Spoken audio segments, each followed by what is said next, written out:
right. We've all come from many, many other meetings. Yes, Delegate Delaney.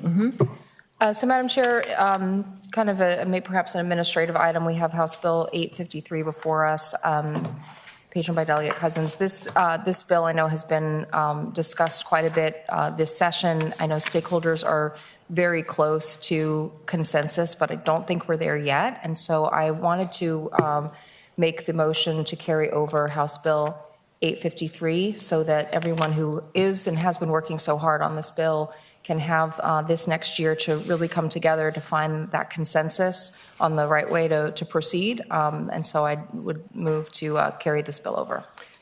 Thank you. There's a second. So we carry it over, and those who are working on it know how they're all going to come together and really keep on working on it. Okay, excellent. Madam Chair. Further questions? Delegate Williams. Yeah, I was wondering if the patron needed any kind of like letter or follow-up or pressure or anything like that.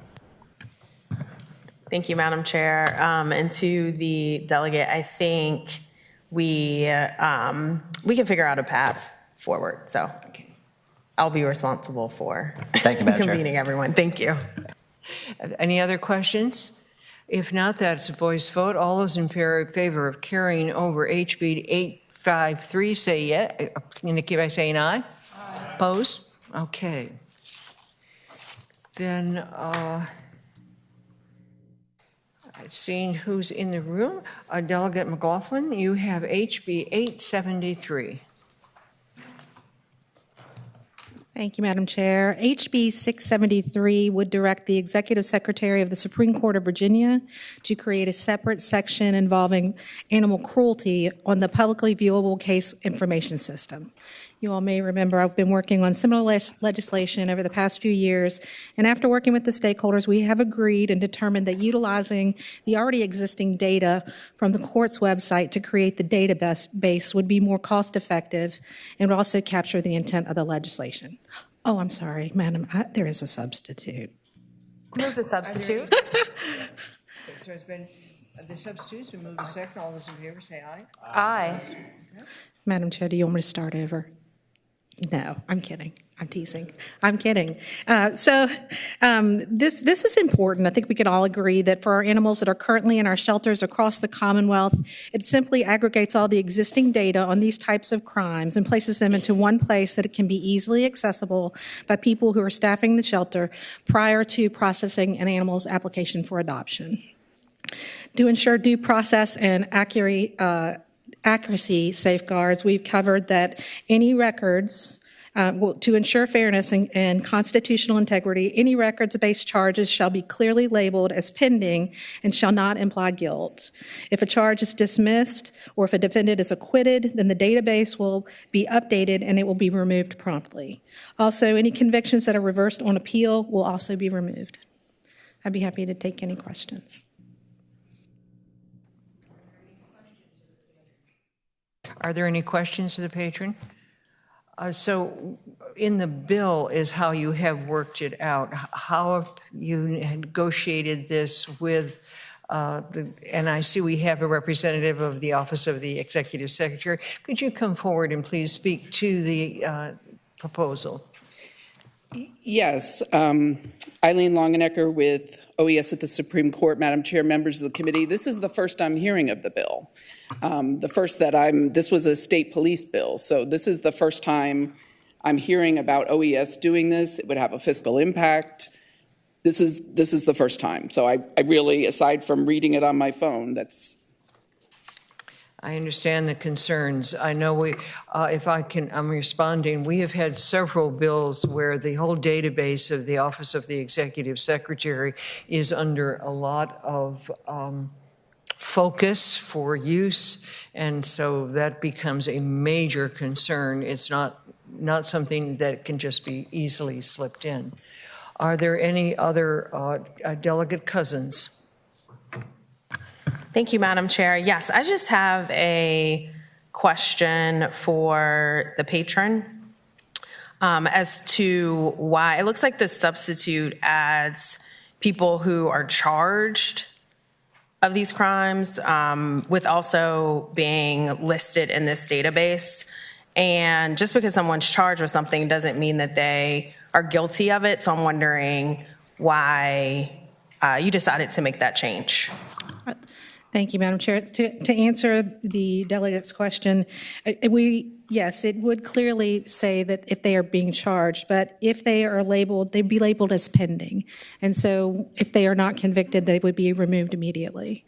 This was something that was discussed with different stakeholders, particularly the folks at the shelters, because if someone has been charged with the crime, it would be important for them to know that.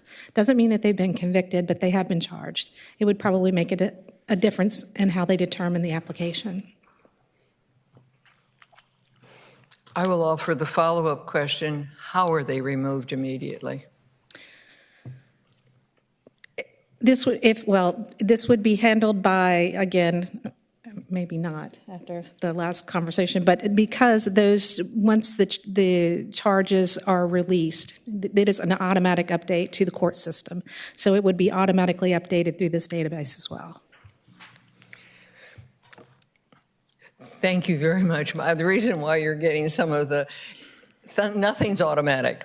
Somebody does it, and there's a system that makes it happen, and there's a lot of hoops that you go through. But that's why you're getting the reaction about this is the detail of this committee of how it actually happens. So having said that, I see Delegate Davis.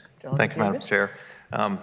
In light of what was just said a few minutes ago, would the patron entertain a motion to pass by till the next meeting? Oh, it's got to go to appropriations. If it's tabled, it doesn't go anywhere. I see where you're going. Do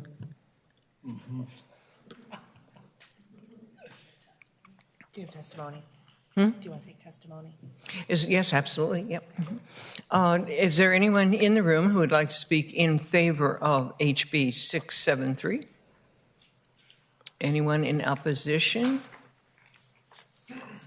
And online, I do not have anyone signed up, so we have no one then waiting to testify. So, Madam Chair, Delegate Delaney. I appreciate what the delegate's attempting here, and I could see the value of having this information available for a lot of different reasons, but for all the questions asked today, I don't think it's in shape to go to appropriations on the deadline, so I will make a motion to lay this bill on the table for today. Second.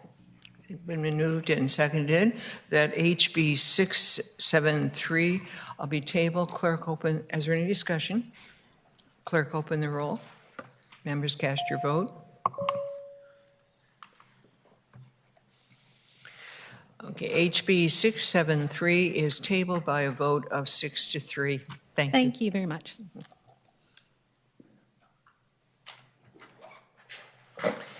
The next one then, I don't see Delegate Price here, so the next one would be Delegate Walker, HB 1029.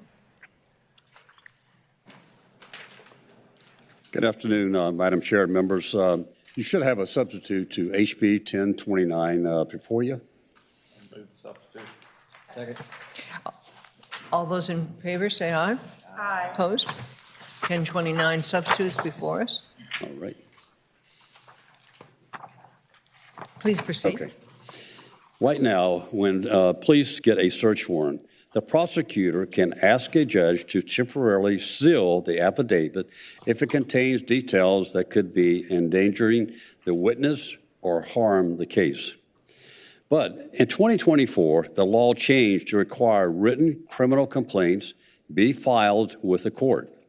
These complaints often contain the same kind of detailed facts, but there is another way to seal these complaints, even for a shorter period of time. But there's no other way to seal these complaints for a short period of time. So what happens is, and the complaint becomes public immediately, the media and others can publish these details while the case is still under investigation. Witnesses have told law enforcement they feel afraid because the suspects can often figure out who provided the information. It can also lead to intimidation, destroyed evidence, or suspects being tipped off. This bill does not create a blanket of authority to hide information or permanently seal criminal complaints. It simply allows a prosecutor to ask a judge to temporarily seal a written complaint for a good cause, using the same process we already use for search warrants and affidavits.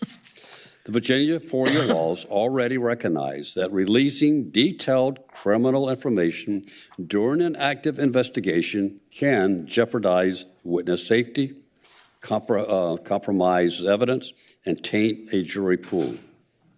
But right now, criminal complaints are effectively being released through a back door by being automatically filed as public court records, even when the same information could be protected elsewhere. This bill closes the back door. And lastly, and also importantly, the person charged can go to court and ask for the complaint to be unsealed right away. The burden stays on the Commonwealth attorney to justify keeping it sealed. The burden falls on the Commonwealth to justify keeping this information sealed.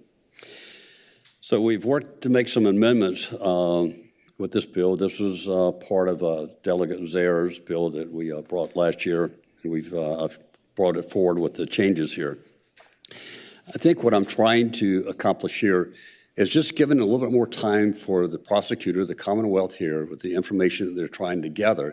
We had a situation in Lynchburg last year where the media was actually reporting they had got access to this before they had gathered enough information for this crime situation.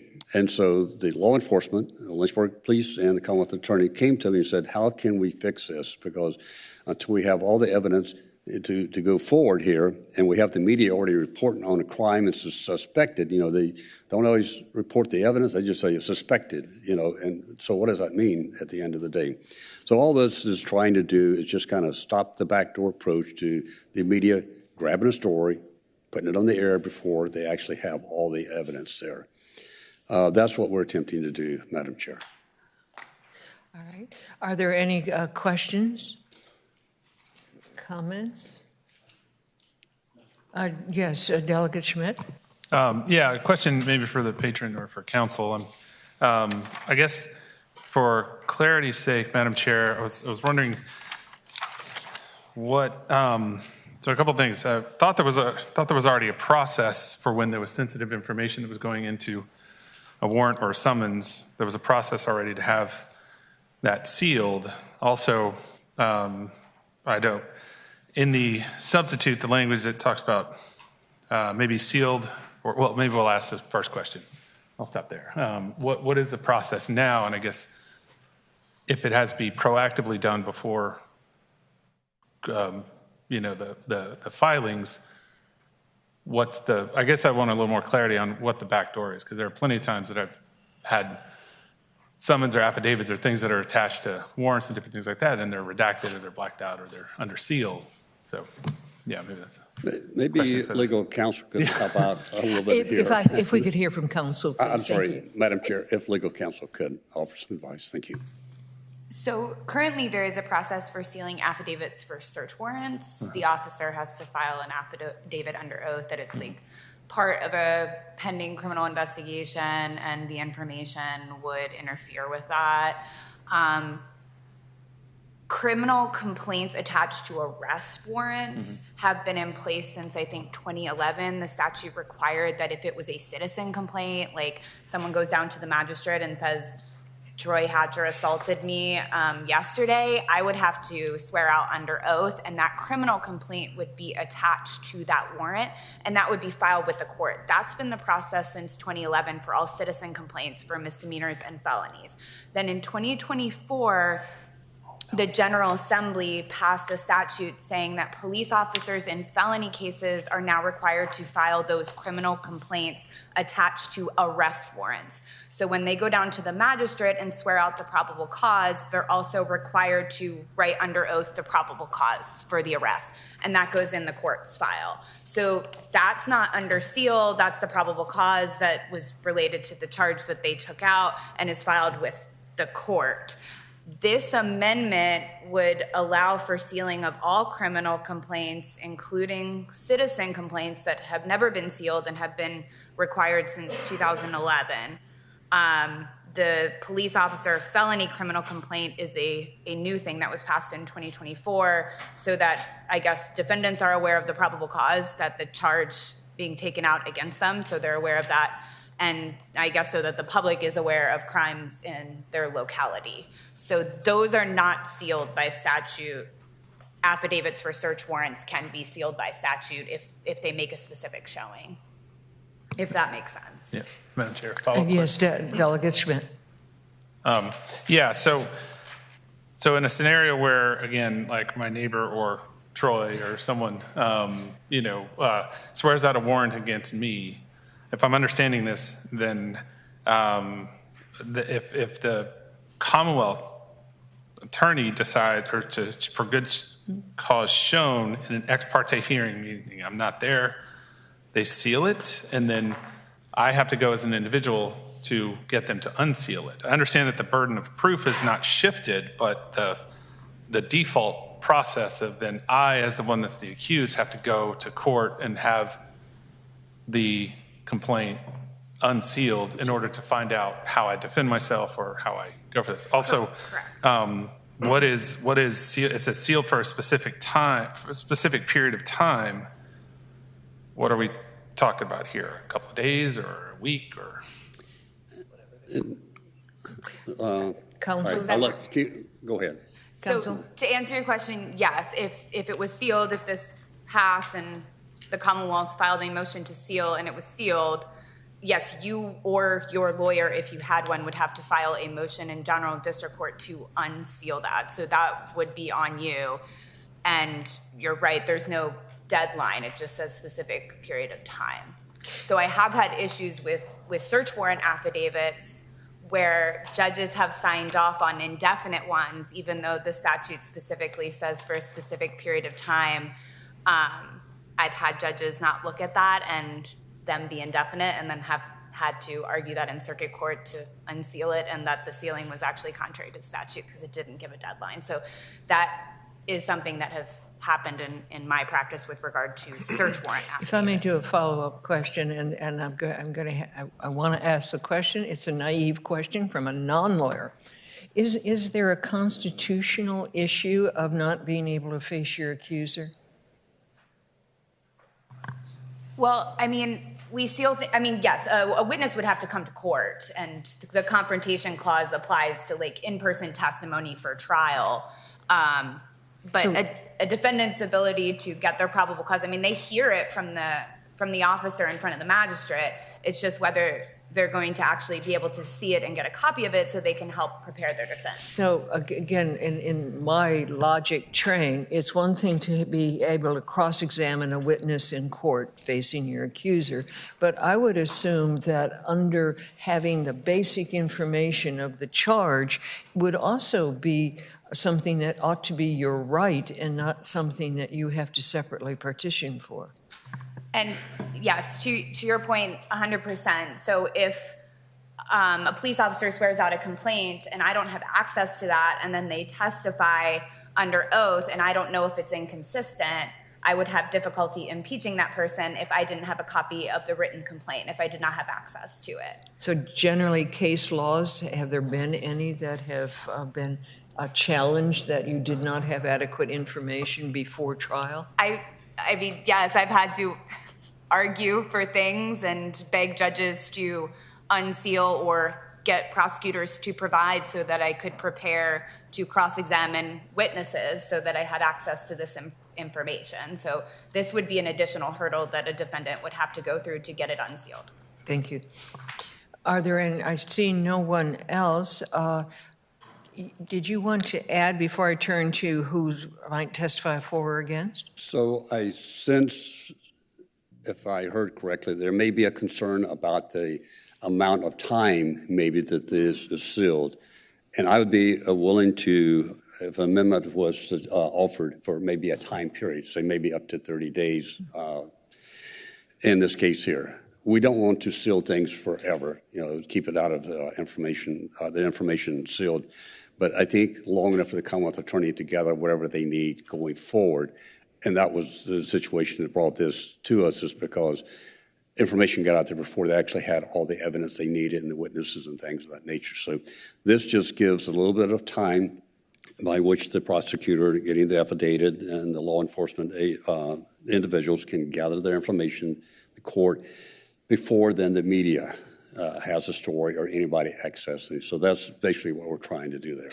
Thank you, Delegate Walker. So while we're having a work session, then, if you accept that there has to be a very time certain involved and that there should not be an issue of having to petition or go through any difficulty in getting that information, in fact, perhaps it being conveyed, what I picked up in your initial testimony is that the reason you have this before us is because of the media getting information, and you wanted to stop that. Well, this information, as I understand it, is open for a period of time while bail is being set, and that's when the old-fashioned courthouse reporter would be picking up on whatever was taking place. So how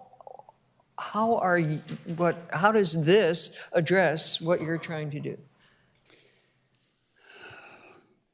I don't know if we have anybody here from the Commonwealth Attorneys. All right, well, please. All right, I heard I may have some support here today. I'm David Ledbetter. Good afternoon. I'm David Ledbetter. I'm the Commonwealth Attorney of the City of Waynesboro. I'm here on behalf of the Virginia Association, Virginia Association of Commonwealth Attorneys. We support the bill. Answering some of the questions that had been asked earlier, the Commonwealth Attorneys would submit the ability to seal a criminal complaint is a natural corollary to the ability to seal a search warrant. It's limited in time, limited in duration. Information at times we need to seal in search warrants to keep from public disclosure, whether to be protect the integrity of an investigation, protect the witnesses so they would not be threatened or harmed, or to present the revealing of information that even would protect the good name of the person that is charged. That's already allowed under 19252. This would be 19272. It would be an extension out on that.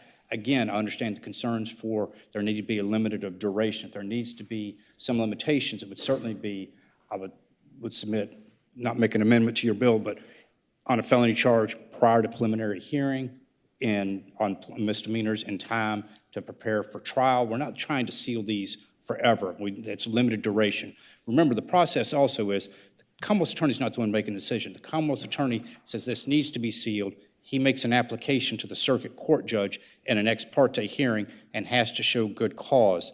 The circuit court judge, in drafting the order to order the sealing, is able to put the limitations and the parameters on it. So it's just not the Commonwealth Attorney alone making this decision. I may do a follow-up question.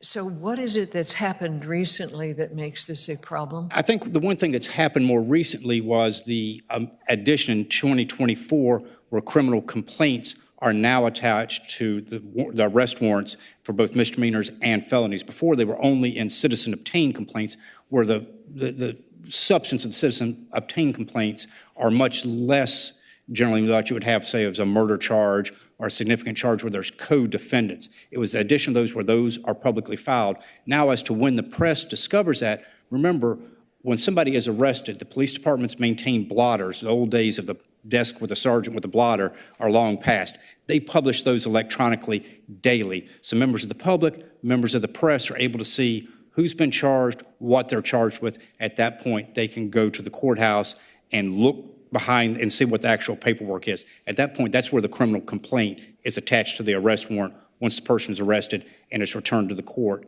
the criminal complaint goes with that arrest warrant. But my follow-up question, though, is, so what happened in 2024 is that information now is before the court officer who is determining bail. Well, no, it's still, he's providing Madam Chair, he's still providing, the officer's providing that information. The criminal complaint is filed with the magistrate, but the magistrate's still hearing that evidence. The issue is it's now filed with the arrest warrants with the court. In most cases, it starts, felonies and misdemeanors both start either in the general district court or the juvenile domestic relations court. So it becomes, at that point, public information for any member of the public that wishes to look at it, whether it be press or private citizen. So it's not the issue where it comes before the magistrate. It's an issue is that criminal complaint, which had the General Assembly in 2024 passed that those complaints have to be filed with the arrest warrants in the courts, not just with the magistrate, but in the courts. Before that, we didn't have a written criminal complaint. The officer simply presented probable cause, the magistrate issued the warrant, and you only saw the arrest warrant, not the complaint that gives rise to the arrest warrant. Thank you. I have to take one more question. So I'm hearing it's magistrate has it, but how does the magistrate have it if it's not filed with the court? If I may, Madam Chair, police officers determine there's probable cause. They go to the magistrate to present that probable cause to get the arrest warrant. They both verbally tell them, now they have to file it in writing as well.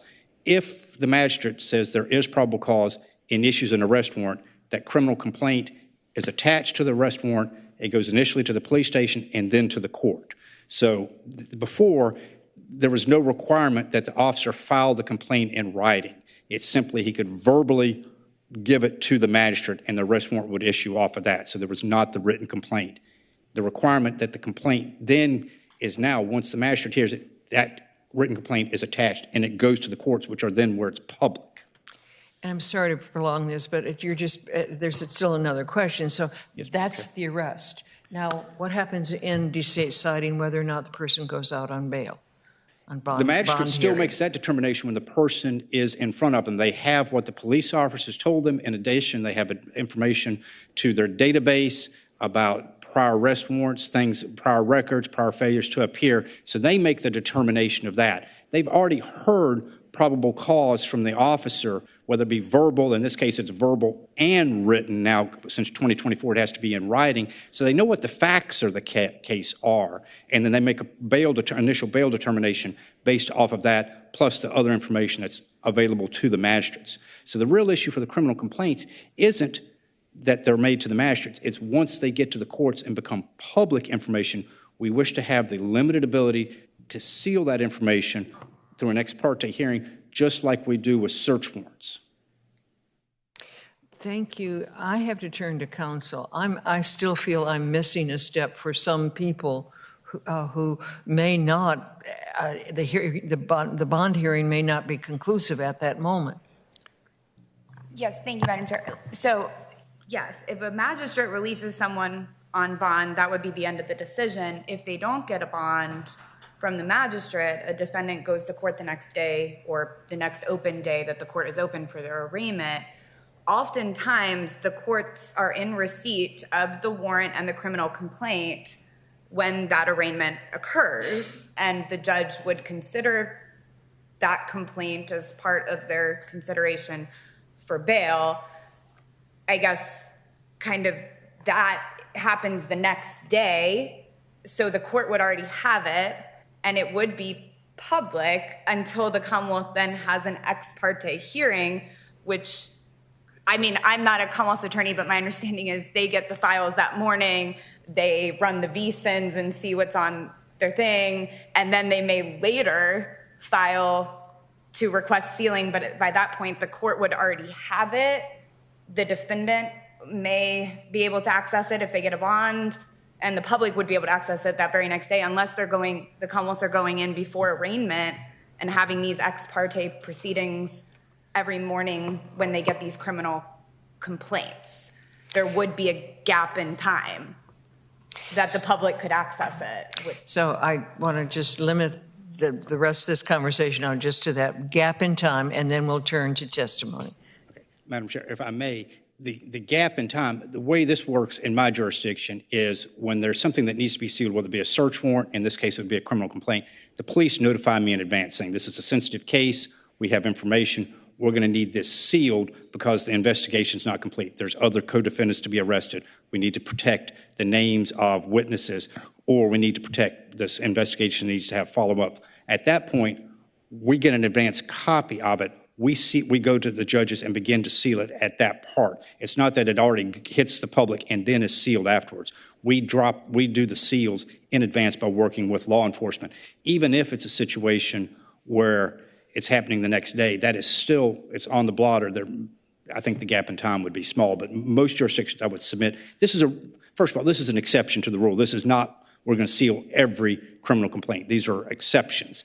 And these would be ones that we would probably do in advance by the law enforcement, notifying us that there's a reason to seal this. Thank you. I'm now going to take testimonies. Anyone in the room wishing to speak in favor of HB 1029? Anyone wishing to speak against?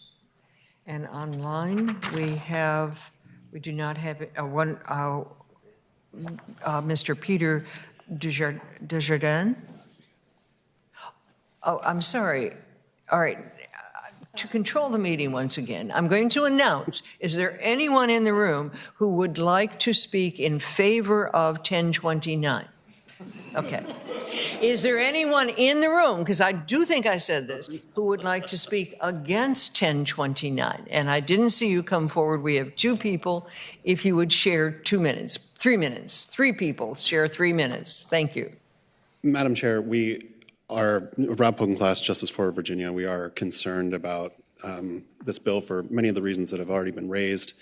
Also, the potential, I'm sure Mr. Ledbetter and Delegate Walker have the best of intentions here, but we are concerned about when police draft police reports, maybe 2 or 3 days after the fact. Sometimes those police reports don't line up with the criminal complaint.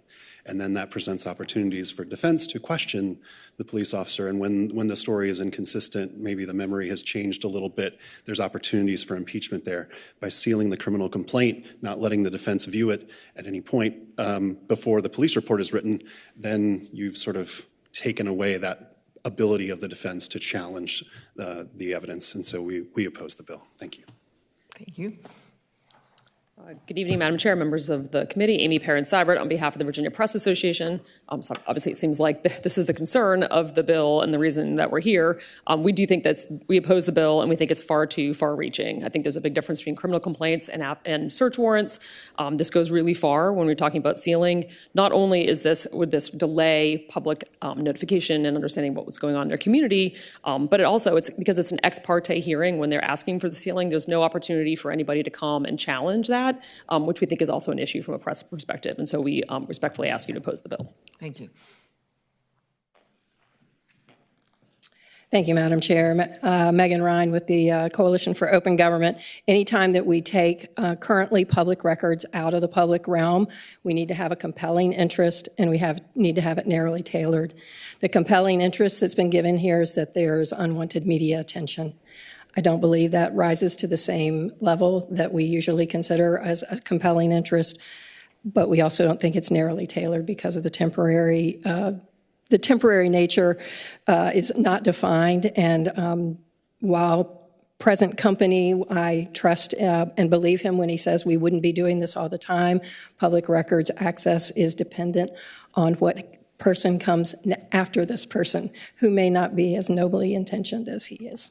Thank you. Thank you. And we have one person online, Mr. Peter Desjardins, speaking against. He's left, all right. That then concludes the testimony. You have the last word before we operate by motion. So thank you, Madam Chair. What I think I understand their concern about a time period of when all this information is brought before here. And I'm open to if there is a recommendation maybe for a time period by which all this information from the magistrate and all the parties involved before the public or before the press receives that. That's all we're trying to do. There is a reason for law enforcement in trying to deal with the criminal element out here, and I think we need to be careful about trying to get in the way sometimes of trying to gather the information that attorneys need and courts need. And so if it would help them to have a little bit more time to which to pull everything together to move forward with the case before the media has access to it, then that's what I'm asking for. I mean, our reporters live at the police station every day. I mean, so law enforcement tells me all the time, yes, we can count on our TV being there, our newspaper being there, because that's what they're doing. They make their living by providing people with information. We don't want information to be getting in front of law enforcement trying to address the criminal elements. And, you know, you've heard of misdemeanor, but in a felony case like this, I think this time period would be very crucial. So that's the bill before you. If you feel comfortable in establishing maybe a time period in there, I'm open to that. So, Madam Chair, that's it. Thank you very much. I see I have on the list Delegate Schmidt. Were you still from the previous? Do you wish to be recognized? Yes. Delegate Schmidt. Yeah, I'd like to make a motion to lay this on the table and speak to that motion, if I may, briefly. Okay. I understand the need for making sure that we're not harming witnesses or victims, but that's, in my view, that's the difference between a warrant and a complaint. You know, if there's a search warrant or an arrest warrant, that there needs to be some sort of sealing. That's all done according to existing procedure, as counsel said, and that protects the process up to the point of the complaint. In my mind, philosophically, fundamentally, in Virginia, when we are at the point of saying we are ready to arrest someone and charge them with a crime, that becomes the public, that is the Commonwealth against this individual. And I don't think that fundamentally we want to go down the road of allowing anyone to seal those records. I think that, as the advocates have said, we need to be sort of moving in the other direction. So I would motion Thank that you, we Delegate put this Schmitz. on the table. So it's been moved and seconded that HB 1029 be tabled. Is there any other discussion?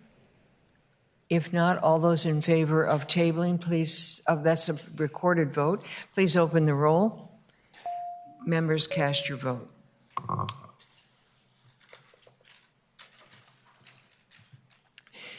HB 1029 is tabled by a vote of 7-2.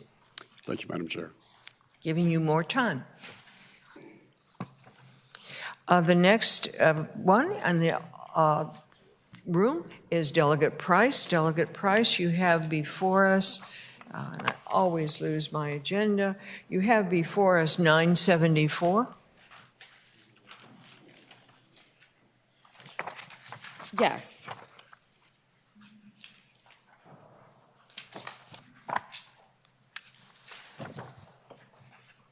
And Madam Chair, I do have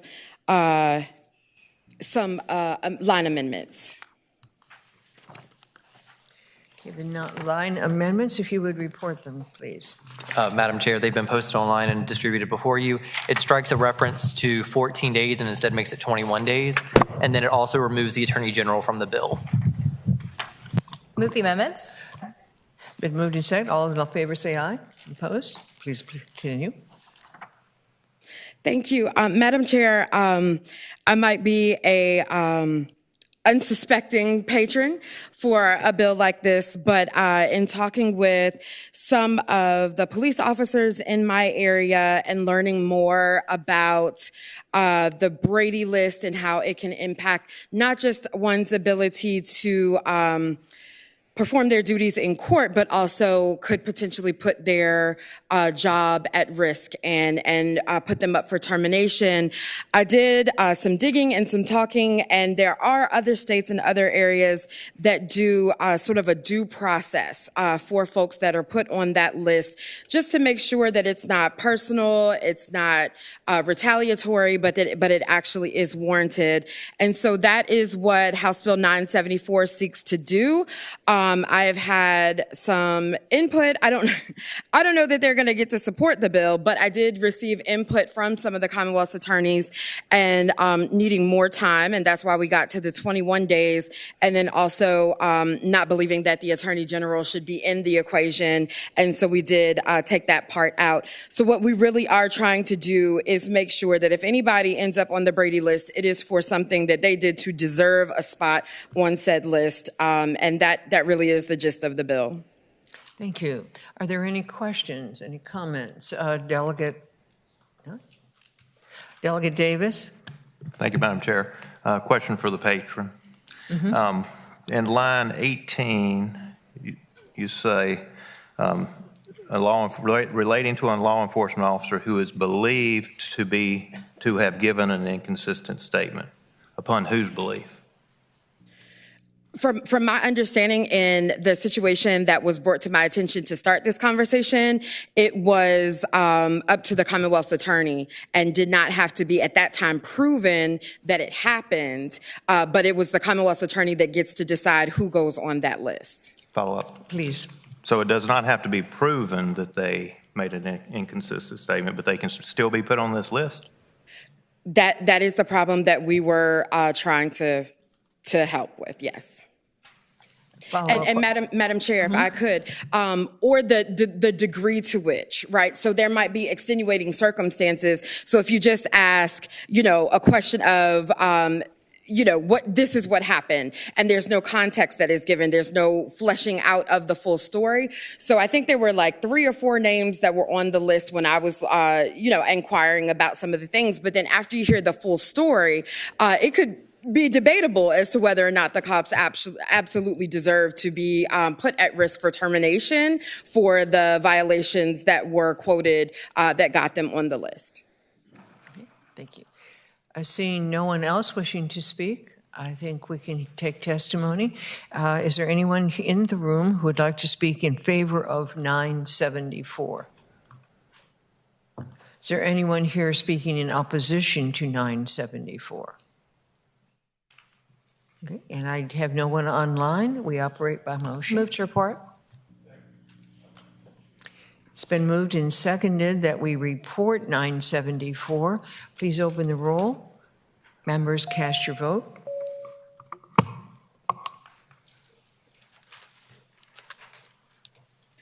(974) is reported with amendments by a vote of 7-3. Thank you, Madam Chair and members. And the final one on our docket for today is our own committee member, Delegate Mehta.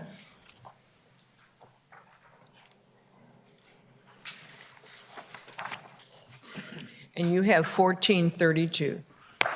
Thank you, Madam Chair, members of the committee. I'd like to move the substitute. Second. So it's moved and seconded. We adopt the substitute. All those in favor say aye. Aye. Opposed? Please proceed.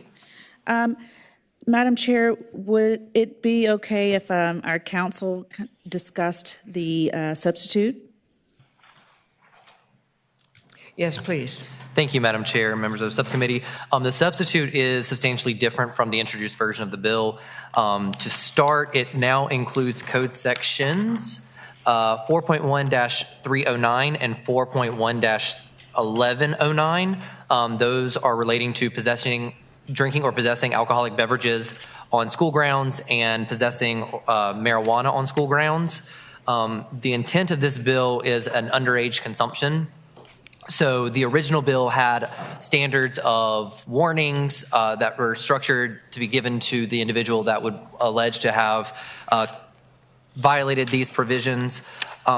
What the substitute now does, if you look on lines 81 through 86 and on 149 through 157, it now just says that any unconcealed possession of the beverage or the marijuana that is observed in plain sight by the law enforcement officer shall be deemed contraband and may be seized by a law enforcement officer.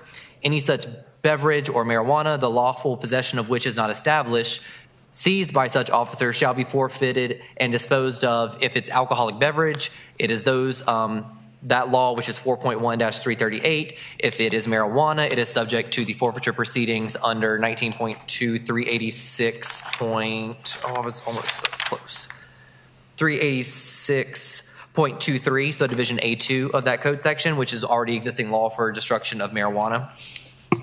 It does state that the seizure of this contraband shall be the sole penalty for a violation, but it does provide that the provisions of 16.1-278.6 relating to status offenders shall apply. That does allow the appropriate court to consider a CHINS petition, a child in need of services. I do want to note that for the possession of alcoholic beverages in school grounds or marijuana on school grounds is changing to say that a person 21 years or older would be guilty of a Class 2 misdemeanor, whereas a person younger than 21 years of age would be subject to those same seizure and provisions as related to contraband. And I do want to point out that the language that it was being added to marijuana and alcoholic beverages is the existing law under 18.2-371.2:1 relating to the unlawful possession of retail tobacco products or hemp products intended for smoking by a person younger than 21 years of age. And that is the substitute. Counsel, if you could repeat your last point. Yes. What is the... So the new language that was being added on lines 81 through 86 and on lines 150 through 154 mirror the existing penalties that we passed last year. Chairman Hope, I'm pretty sure it was your bill, relating to the unlawful possession of underage persons of tobacco and hemp products intended for smoking. So it remains the same as we Yes, that was we did not touch that law, but now these laws will match that law. Thank you. Is there anyone wishing to any questions, wishing to speak on the bill? Delegate Davis. Thank you, Madam Chair. A question for legal. Does this, looks like to me this reduces it from possession of alcohol from a Class 1 misdemeanor, which is up to 12 months in jail, to actually all you can get is a fine now. Is that correct? That is correct. It would change it from a Class 1 misdemeanor to just simple seizure of contraband. Follow up, Madam Chair. Please. And it gets rid of the provision for first offender to try to rehabilitate them, correct? Please. As these people younger than 21 years of age would not be brought into the court system on a criminal offense, yes, they would not be eligible for first offender because they would not have committed a crime. Thank you. Thank you. Delegate Mehta, would you like to speak to your bill? Yes, Madam Chair, thank you. So HB 1432 seeks to create a fair system to align with what is already being done with tobacco and hemp, as has already been mentioned, while still allowing for other enforcement tools if there should be harmful or dangerous behavior exhibited beyond just the use or possession. Since the law lowered penalties for youth from a misdemeanor to a civil infraction with mandated treatment, we have seen a disproportionate harm on low-income communities. This bill removes the mandated delinquency classification and offers fairness for young people who are just being kids regarding alcohol and marijuana without having their lives drastically interrupted. I ask that you report this bill. Thank you. Delegate Carlson. Thank you, Chair Watts. I guess speaking to the bill or question, I don't know how I'll end up framing it, but if I may. Yes, please. I, in concept, understand this bill, and I see why you're doing it. And I'm sorry I didn't get to you in advance of right now. I do have some reservations around notification, basically. So I guess I would like to see notification to the parents at least. So someone's aware of the behavior that's occurring, and hopefully the right person, the parent, can appropriately educate, discipline, whatever it is, watch the behavior of the child. And so I'm curious if you'd be open to that or if you need more time to think about it, but I would like parental notification. Madam Chair? Yes, please. Yeah, so in an earlier version of this bill, we did talk about parental notification. I think the issue that we'd be running up against is the process by which we would have to do that, and making sure that we're either keeping some kind of notification. It was a written warning in an original version of this bill, and there's a process that would need to happen. I think our council might want to speak to that a little bit as well. Yes, Madam Chair, members of the subcommittee. So the concern last year when we were considering what we were doing with the recriminalization of underage possession of tobacco and hemp products, which was discussed with Chairman Hope, was how are we tracking this? If an officer is just seeing it on the street, Officer A on this street sees it and Officer B on this street sees it, they're not talking to each other if we're just saying it's a contraband seizure. So by creating a reporting requirement that then is not being actually implemented into the police system or implemented into the court system, you don't have that tracking mechanism to make sure that the parents are notified or keeping track of it that way. I will note that the bill would not touch any of the existing provisions relating to schools, that they have their own rules for punishment for alcohol, is that OSS, ISS, anything of that nature, calls home as well. But the issue is how you couldn't keep track of what officers are doing with the system. And I think, if I'm not mistaken, this bill did have a potential fiscal impact, so it would need to go to appropriations. And my guess would be part of that fiscal appropriation would be how are we implementing a tracking system for the warnings? Again, we don't do that currently for the tobacco. So to Delegate Carlson's point, I understand exactly what you're saying. It wasn't feasible last year with tobacco, which is why the language that we suggested this year was just to match what tobacco was doing. Carlson, any follow-up? Delegate Hope? Can I ask a question of council?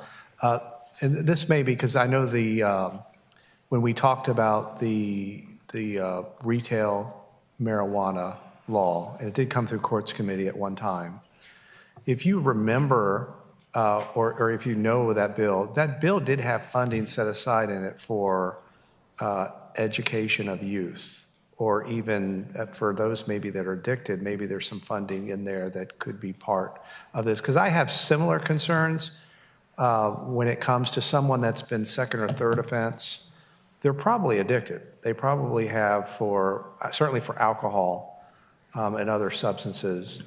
I have concerns about that. But I don't know if there's some sort of line that we can draw to, I suppose there's a retail cannabis bill that's moving. Maybe there's some sort of something in there that might help with education.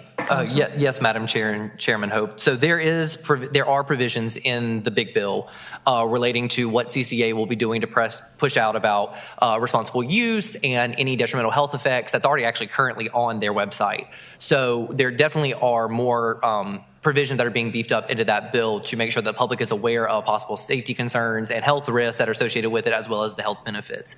I will note, though, that we have a current law that is 16.1-278.6 that says it's basically a status offender code section that says if you are someone that is a status offender, that the court could enter a order of a CHINS petition. CHINS would say the child is in need of services. So if you can say that they are a danger to themselves or having some adverse health risks, which is listed in that code section, that is basically what could happen. An officer could go alleging that they've stopped a person multiple times. Maybe they are making a house call on their own to the parent. I'm not as versed on the civil petitions as I should be, probably. But I will say that however those CHINS petitions are filed, the officer, if they had firsthand knowledge of stopping this person and alleging that based on their sworn testimony with a petition that they need services involved, that process is preserved in this version of the substitute to make sure that those people under 18 could get services. Because if you're over 18, you're not a child considered for services. If I could follow up on that line of questioning. So this has been my concern, that there's a difference when you're 15, when you're 18, when you're 20, and how these cases are handled. Because, and certainly I have seen youth in this situation who start drinking at 14, at 15, and they're now 16, and they have been more than once been apprehended, and all that happens is they're nicely talked to, but I'm concerned about how seriously we take the cases. Does this limit the court too much in how they look at each individual before them with a degree of seriousness that's appropriate for that behavior? Madam Chair? Mm-hmm. I can appreciate that position. I will also say that part of my concern is the criminalization of our youth when it comes to that. Yeah, and disproportionately impacting low-income communities as well as minority communities, Black and brown communities. I'm going to give myself, going to respond. Yeah, we're talking, unfortunately, two different worlds. And I saw nice young boys that were, we don't want to hurt them. We don't want to hurt their lives. And they were, and we're talking two different worlds. Yeah, appreciated that. So, having that exchange, are there people in the audience who would like to speak in favor of HB 1432?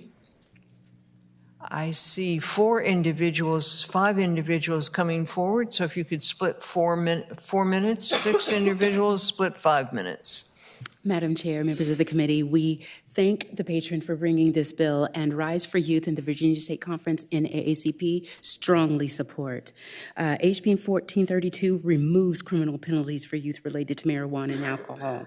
Virginia's data tells a stark tale of criminalization of Virginia's youth through marijuana-related intake complaints, especially from school. Between fiscal year 19 and then to 24, school-based marijuana intake complaints tripled, rising from 17% to over 54%. At the same time, community law enforcement referrals declined sharply by 40%. The data shows other important demographic challenges as well. The increase in complaints against girls and younger youth. Schools should be a place of learning and support, not arrest referrals. And under existing code, a Class 2 misdemeanor is imposed for marijuana possession on school grounds. And youth, even for the civil penalty, they're treated as delinquent by the juvenile court. HB 1432 acknowledges adolescent behavior, particularly substance use, that it's not criminal. It removes the criminal penalties, ending the school to court pipeline for low-level possession cases, and prevents unnecessary court involvement for youth just beginning to navigate complex developmental and life challenges.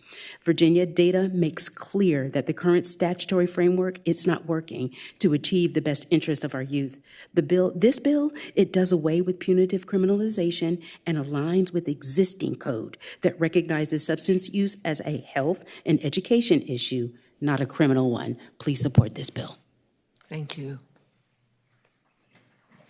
Hello, my name is Chelsea Higgs-Wise, and I'm with Marijuana Justice. I'm also an MSW clinical social worker that served the Virginia Commonwealth for over 10 years. And I just want to emphasize that in this bill, that if a young person is engaged in addictive behavior, we're going to see other types of behavior besides just use alone. We're going to see them skipping classes. We're going to see them harming themselves. And there are still other enforcement tools as well as services that can address those behaviors. And so this is really looking at the sole use and possession alone, not leading them to possible criminalization. But yes, we still want to make sure that children are served the ways that we need. And I just want to point out that there are almost 1,000 misdemeanor cases for young people in marijuana. And that is not the way that we're going to rehabilitate our youth. It's not how we rehabilitate our adults either. Our adults are sent for proper services. And so I just asked the committee, what would you want your child to go through? Misdemeanors, criminalization, or services and second chances? Thank you. Can I ask a question, Madam Chair? Yes, Chelsea, please, Delegate. Can I ask a question? And stop the clock. Madam Chair, I agree with everything that you said, especially when you're in school and this happens, and I think that's why the seizure's very important to take away the item. My question is what if you're, to Mr. Hatcher's point, what if you're walking down the street and you see someone, using marijuana down? They're not in school or anything like that. You can't track whether they're going to school or anything like that. It's just maybe a one-off thing. Right. How do you respond to that situation where you're seeing someone out in public? To that situation, we would approach the youth, and that's when the law enforcement particularly there, would confiscate and destroy. And we would have that conversation with folks. And this is a lot of times where community policing can also come in and have a conversation, help them get home, as well as just provide these other types of information. But in walking down the street, we need to also make sure, are they on the right side of the road? Are they walking safely? So even in that situation, we're going to also really assess the danger in that situation as well. But that's what would happen. Follow-up question. Delegate Ho? So you run into someone walking down the street. You want to connect them to services. Totally agree. I want to keep them out of the court situation. How do we connect them? How is there some sort of follow-up to some sort of program? And that's why I was questioning Mr. Hatcher about the big bill. How can we link to some of those resources that are already there, that if there is an addiction, that we can make sure that they're getting their help that they need? How do we make sure that that gets linked up? See how you can do it in schools. They're there. But how can you do it for people that are outside? Unfortunately, I don't think that this bill is the avenue for that, but I do believe that, because I work very closely on the big bill as well, that after we pass this, that when the study and the rules are made for CCA, and that money particularly goes to DBHDS and public health, that we really require DBHDS to look specifically at youth and put some services around them that we can look at. Chairman Hope, is that? Okay, thank you. If you'd start the clock again, please. Rob Hogan-Class from Justice Forward. I just want to say I welcome this conversation. We've been doing a criminalized approach to drugs for going on 60 years now. It doesn't work. And the idea of having this conversation be set around public health and connecting people with services is just a much better way to frame this conversation than how much time we're going to give to kids who are using drugs because of their family situation, because of circumstances totally beyond their control. So we hope you support the bill. Thank you. Hello, Madam Chair, members of the committee. Dominique Martin, New Virginia Majority, and we support for the reasons that have already been stated, and hope to be a part of the continuing conversation moving forward. And thank you, Patron, for bringing it. Thank you. Good afternoon, Chair Watts and committee. Sheba Williams with No Left Turns. I often talk about how at 10 years old, my parents were given handcuffs, not help. We have all of these dockets for behavioral health and recovery court. We even move away from using substance abuse. We are sitting here on the cusp of passing a historic cannabis bill, and I have heard a lot of conversations that are disheartening about criminalizing young people instead of giving them support and help. I do not have the solution, but we have the resources if we're talking about the Cannabis Equity Reinvestment Board, using that revenue to fix some of these issues, and also our CCA that is working on a public campaign. We use the chance hearing to make sure that young people are able to get services and not have a record held over their head. But I worked in a group home before, and the disparate impact of who gets policed is really important to look at when we think about how we're going to move forward with this bill. And for that reason, I support the bill. Thank you. Thank you. Good evening, Madam Chair, members of the subcommittee. Gustavo Espinosa with Legal Aid Justice Center, and we'd like to thank the patron and associate our comments with those before us and ask you to support this bill. Thank you. Thank you. Is there anyone in the room who would like to speak in opposition to HB 1432? Online, we have 4 speakers, 3 of them for. Kayla Harris. Kayla? Hi, good evening, Chair and Subcommittee. My name is Kalia Harris, and I'm the Executive Director of the Virginia Student Power Network. We work with young people, students, and alumni from public universities across the state. There's national data that shows that criminalization and incarceration impede youth success, especially Black and brown low-income youth, in education and employment opportunities, and can do lasting damage to their health and overall well-being, while also introducing them into the criminal justice system.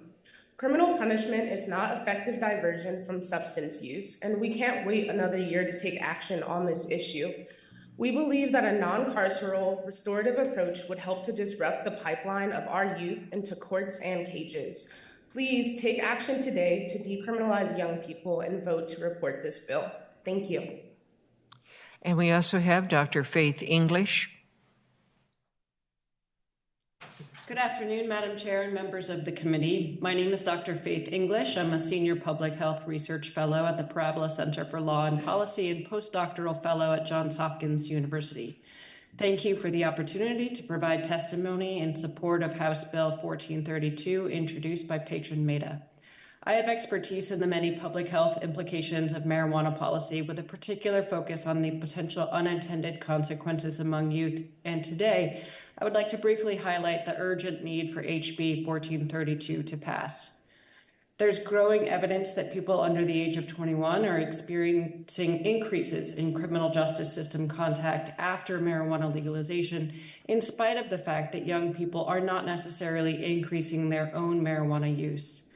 In Virginia, there's been a 20% increase in marijuana-related contact with the juvenile justice system. Elsewhere, in Oregon, a recent study found that marijuana-related citations increased among persons under age 21 after recreational legalization. This is very concerning, as we know that there are significant short and long-term implications of being arrested during adolescence, even if it does not immediately result in incarceration. Arrest in adolescence serves as a critical turning point in the life course, changing the trajectory of a young person's future, including an increased likelihood of future arrest and police contact, as well as higher likelihoods of health problems, unhealthy behaviors such as substance use, alcohol use, and smoking. There are additional pathways for youth to the criminal justice system which are concerning, such as experiencing exclusionary discipline such as suspension and expulsion. Students who are suspended or expelled from school have an increased likelihood of being arrested in the same month as experiencing exclusionary discipline, and they are more likely to experience persistent depression, substance use disorder, and death by suicide. In Virginia, there's evidence that marijuana-related complaints in schools have increased by 37%. If you could wrap up, please. You could wrap up, please. Sure. In my research, which examines the relationship between marijuana policies and school discipline, I found that rates of suspension and expulsion increased after marijuana decriminalization. However, they decreased after recreational. As a subject matter Thank you very much. If you could wrap up, please. Our next speaker is Melissa Moore from the Drug Policy America. Thank you so much, Chair. We appreciate the patrons' work on this. My name is Melissa Moore. I work with the Drug Policy Alliance, the leading organization in the country working to address the harms of drug use and criminalization, and we work in collaboration with Marijuana Justice in Virginia. DPA is in favor of HB 1432, and that's because when states lower penalties, it's better for youth, public health, and safety. And we want to make sure our young people have the chance to make adjustments in their behavior when needed and continue on their path to success and not have a major impediment for the rest of their lives. And I say that because it's crucial that any enforcement for those under 21 in particular not create a criminal record that will have lifelong consequences, because the impact of those criminal convictions can be lasting on education, employment, and other life opportunities. And saddling teens and young adults with that really hinders their future chances. And in particular, we support removing the Class 2 misdemeanor for schools. We do not want a situation that creates an adversarial relationship between students and school officials and undermines the role that schools should play for students. And as has been discussed, when a young person is struggling, we don't want to push them to the shadows. We want them to feel comfortable in speaking to a guidance counselor or some other school staff member who can actually connect them to appropriate support. But what happens when we have a criminalization response is every time a student receives harsh school discipline or comes into contact with the criminal legal system, research shows, even through school police officers, that their likelihood of dropping out increases. And then that leads to further risk of being arrested and incarcerated. And furthermore, denying education to students, and I highlight specifically the way that this exclusion ends up impacting students of color and low-income students, despite the fact that the use rates are pretty similar to other young people, leads to negative consequences throughout the rest of their lives, as the prior witness was just sharing. And I'll close by saying that many marijuana arrests are of young people, and enforcement focuses on people who are around the age where they're going to be going ahead to higher education and to college. And when young people— If you could wrap up, please. Thank you. Absolutely. When young people in that crucial period plead guilty to mostly misdemeanor charge, they then have a criminal record that can impede them being able to go on to a higher education when they arrest or when they disclose that Thank arrest you very history. much. They can be denied Appreciate the admission. testimony. Thank you. Our final speaker then is speaking against 1432, Kurt Erickson. Kurt? Thank you, Madam Chair, members of the committee. My name is Kurt Erickson. I head up the nonprofit Washington Regional Alcohol Program, which is a 44-year-old Virginia nonprofit fighting drunk driving and underage drinking.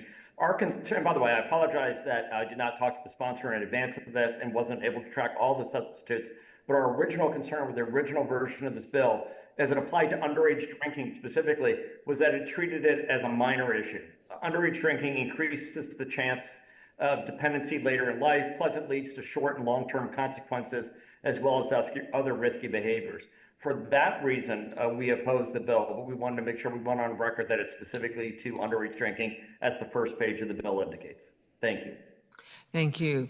And that concludes the testimony. You have the final word before discussion. Thank you, Madam Chair. I appreciate the conversation, and I think that those in support of the bill said it best. We just want to give our kids help and not criminal records. Thank you. Thank you. And I'm going to insert, so yes, it does go to appropriations. That's what I was about to check on. My concern is that given all that we have heard, it's not going to survive appropriations. And so with that, what I would suggest is that we give you another 2 days before, and I will talk with Uber Chair about the timing of all this. If you can come back with a short version that does something towards the consistency issue that you're talking about without going into all of the issues that are taking it to appropriations about, there's got to be staffing of the counseling and all of those steps that need to be taken to deal with the individual's needs. Madam Chair. Mm-hmm. I was yes, curious. counsel? Or you, I'm sorry. I was going to ask what counsel was going to say. Delegate Williams. Yes, that's Robert's going. Mm-hmm. Yes. Madam Chair, I would just note that the intent of today was to get through all the appropriations bills and subcommittees so that they could be sent out of the full committee on Wednesday. If this bill is moved by, they have to be in appropriations by Thursday, so there's not So time. what you're telling me is that no matter what we do to the bill, it's destined to go to appropriations. Not that. Is there a fiscal impact on the bill? Mr. Is there Uber Chair. Is there a fiscal impact, just to confirm that it is? Because when I read the bill, I don't see the cost in there, but if there's a letter, then it has to go upstairs. I was informed by HAC staff that this was on our list of bills that needed to be sent out. I can try to check again at the end of the meeting, but that was what I was informed of when I reached out on how many bills we had left to send. Madam Chair, yes, I do think that was perhaps before these new amendments, which changes, I would imagine, would change that, because before there had to be certain notifications and keeping track of all of that. At this point in the version that we have right now, it would be confiscation. And correct me if I'm wrong, counsel, but to me, at least I would think that would mean that there would not be that same fiscal impact. So that you're saying, again, you've pared it down so that the testimony that we were hearing about what is desirable is in fact not in the bill as being for appropriations to act upon providing those services or increasing those services. I don't believe that they are mandatory under the current version, and counsel can correct me if I'm wrong on that. There's no mandatory counseling or anything under the current version, the substitute. It was in the original, but this has changed it. Okay. Madam Chair, maybe I can help. Mr. Uber Chair. Maybe I can help with this, because I think, I'm going to speak for myself. I won't speak for the whole subcommittee, but I think where we are is we as a subcommittee want to take the policy position that we want to decriminalize this activity. We don't want courts involved. We don't want fines for these individuals because of the disproportionate target. What I'd feel comfortable with doing, because since it does have to go to appropriations, what if, Mr. Hatcher, if we were to do a enactment clause in there, since there is some sort of cost in there, maybe to help you pay for it, we can see if the big cannabis bill can help address if there is a fiscal impact to do that. And I don't know if we could put together a work group, because that's one of the regrets that I had with the tobacco language, is that there wasn't that handoff to, if someone is addicted, they need help, they need services. And I think we've all agreed, I think a lot of people testified that they need to do that. But this bill doesn't create those services. And maybe there's a work group that could be built off of, with DBHDS perhaps, I don't know the right agency, to figure out a way to make that handoff. But there is going to be a fiscal impact if you do that. And I would say if you're going to have that handoff of counseling, then perhaps the cannabis bill can help fund that. And then you go upstairs to appropriations and they figure out if they can fund it up there. But there's going to be a fiscal impact to this. That's a way to pay for it. And I would certainly feel comfortable if we can do this. I think we should do this.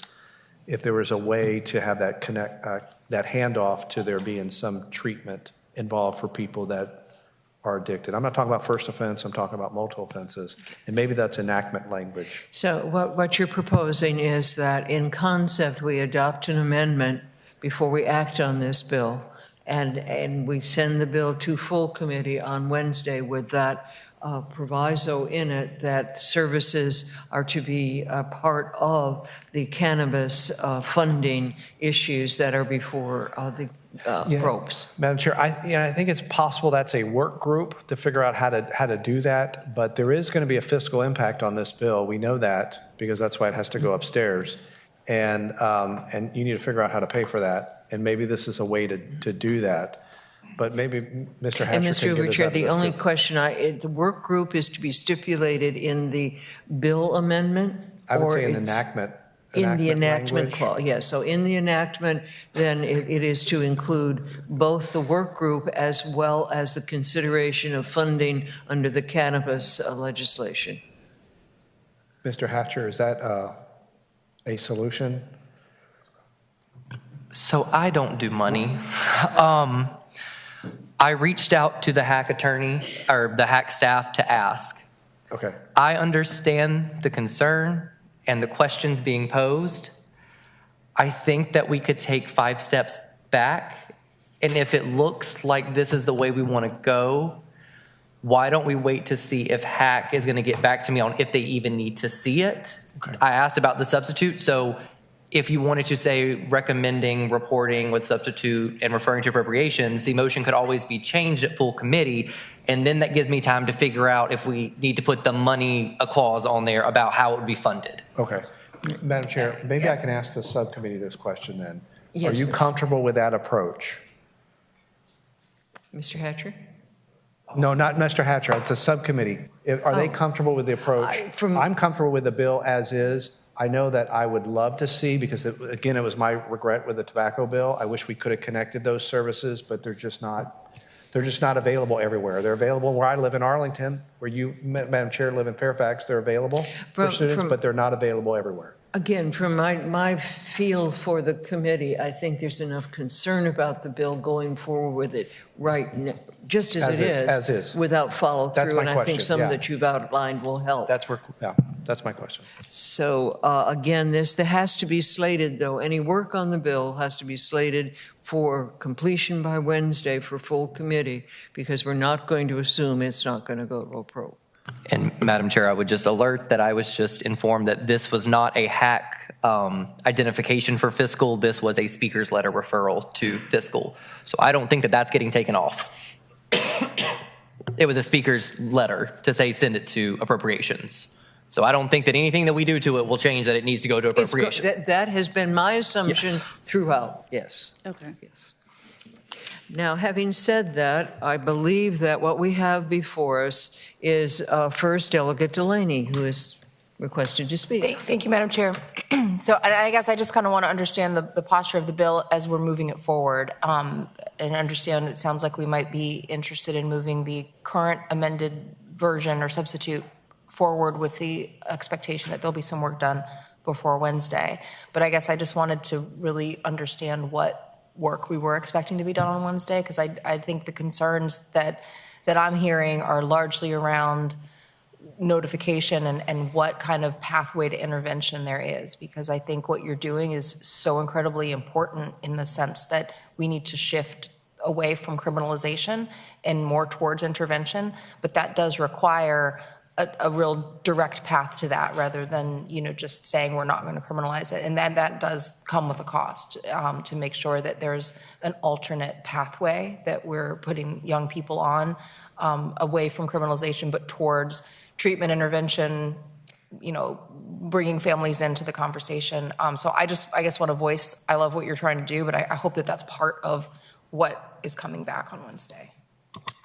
Thank you. Would you like to respond? Are there others who would like to express this concerns as we decide what to do in the next 48 hours? 2 weeks. Yes. A motion at the appropriate time. Move to, in understanding that work will continue, move to report and refer to appropriations. Okay, it's been moved and seconded. Second? It's seconded. Is there any further discussion? If not, clerk, open the roll to report and refer to appropriations.